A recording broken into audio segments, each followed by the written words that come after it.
the stretch. Country House on the outside. Code of Honor down toward the rail. Maximum Security keeps on fighting. War of Will is there too as they come to the final furlong. It is Country House on the outside. Maximum Security so dead game. He keeps battling on. Maximum Security. Country House 1-2 down to the line. Maximum Security wins the Kentucky Derby. Alright, welcome back to Racing Rundown. Here we are again. I said I wasn't going to be doing individual horse-by-horse profiles for any of the races in the summer.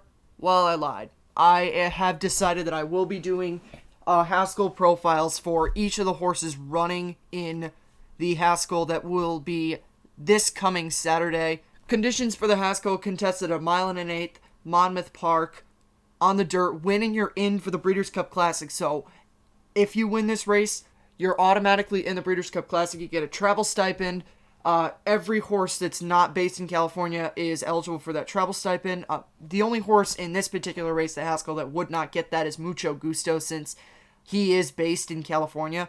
But every other horse gets that travel stipend, and all horses, even Mucho Gusto, get the automatic berth into the Breeders' Cup Classic. This is the only exclusively 3-year-old race of the 7 winning you're in races for the Breeders' Cup Classic.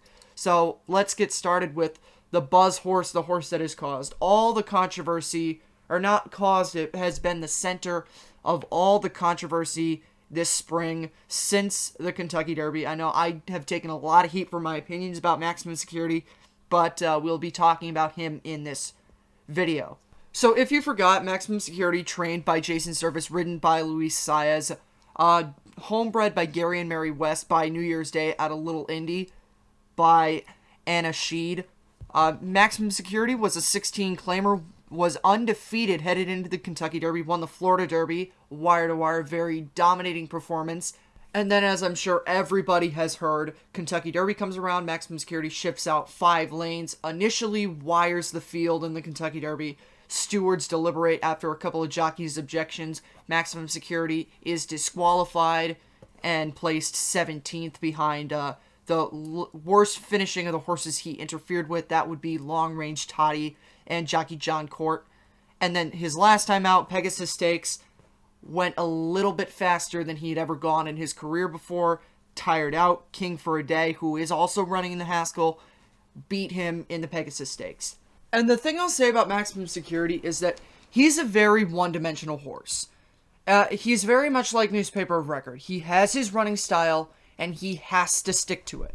And his running style is like Newspaper of Record. He has to be on the lead. But the problem is that when you have a horse like that who has to be on the lead, other jockeys know that. And that's what happened in the Pegasus Stakes. They knew that Maximum Security was going to have to be on the lead, and they pushed him harder than he got pushed in the Kentucky Derby. And anyone who disputes me on that is look at the fractions for that race. 23, 46, 110.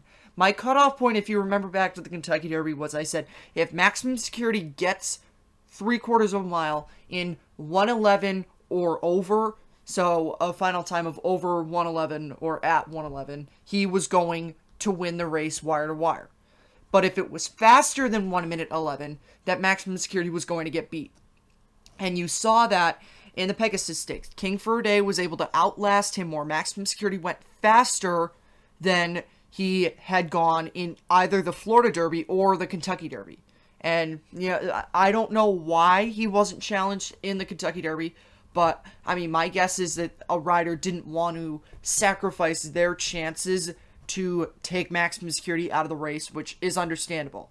But King for a Day did that in the Pegasus Stakes, and that's why King for a Day was able to win, because Maximum Security went faster than his cutoff point. And that's usually, I could say, the cutoff point for most horses like that is 111.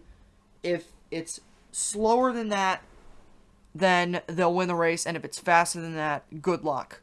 Now, I did say in an unreleased video that I made prior to the Pegasus Stakes that unfortunately did not make it out. But I said in that video that until someone crosses the line in front of Maximum Security, he was going to be, in my opinion, the top 3-year-old in the country.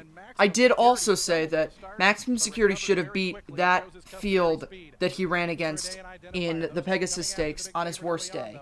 And that if he did lose that, then I would lose serious respect for him. Now, I've walked off the serious respect for him thing. I still think that Maximum Security is the best 3-year-old in the country because I haven't really seen anyone run well against him. And no one else has really run convincingly in high-level races consistently to make me think they're better than Maximum Security. So taking a look at this race in the Haskell, obviously King for a Day is going to be back and will probably have the same tactics that he had against Maximum Security in the Pegasus Stakes, and it's going to be a case of, is Maximum Security going to be able to get that breather? And I think that's going to be the story for him in this Haskell. Now, I'm not saying that Maximum Security is not going to be the horse to beat in this race. He has earned the right to be the favorite, and I think he's going to be the favorite. And it doesn't look like it's going to be the best field going against him. Mucho Gusto, I've always felt that he was originally the 3rd string Baffert horse, and then once Roadster came back, he became the 4th string Baffert horse. But Mucho Gusto last out beat Roadster in the Affirmed Stakes. Mucho Gusto looks to be a fairly solid horse that is going to definitely get some consideration in the Haskell. And then you've also got King for a Day, who beat Maximum Security. And then there's a few other horses. Jovia was 3rd in the Belmont Stakes after being on the lead for most of it. And then I think the other 3 horses, Everfast, Bethlehem Road, and Spun to Run, those are all long shots. But I really think that Maximum Security, this isn't a super competitive field for him. Again, King for a Day did beat him, but I like Maximum Security a lot in this spot, and I will be picking him to win this race. But again, I said he's a very one-dimensional horse, and he can get beat very easily. And you saw that in the Pegasus Stakes, and you saw that how easy it is for him to win races in the Kentucky Derby and in the Florida Derby. Now, I know that Maximum Security was disqualified, but for the sake of analysis, he won the Kentucky Derby. So you've got Maximum Security, my pick, the favorite in this race. Not 100% invulnerable, but Maximum Security, very good spot for him to come back. And I think he's going to get a break because it's not going to be the most competitive field.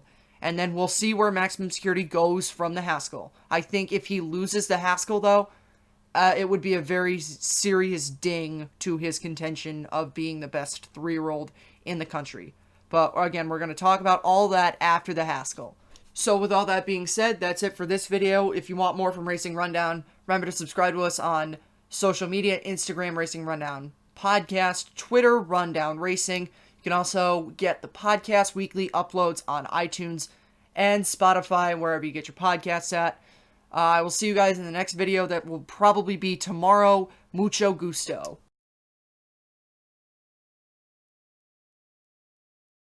Maximum Security cuts the corner and opens up.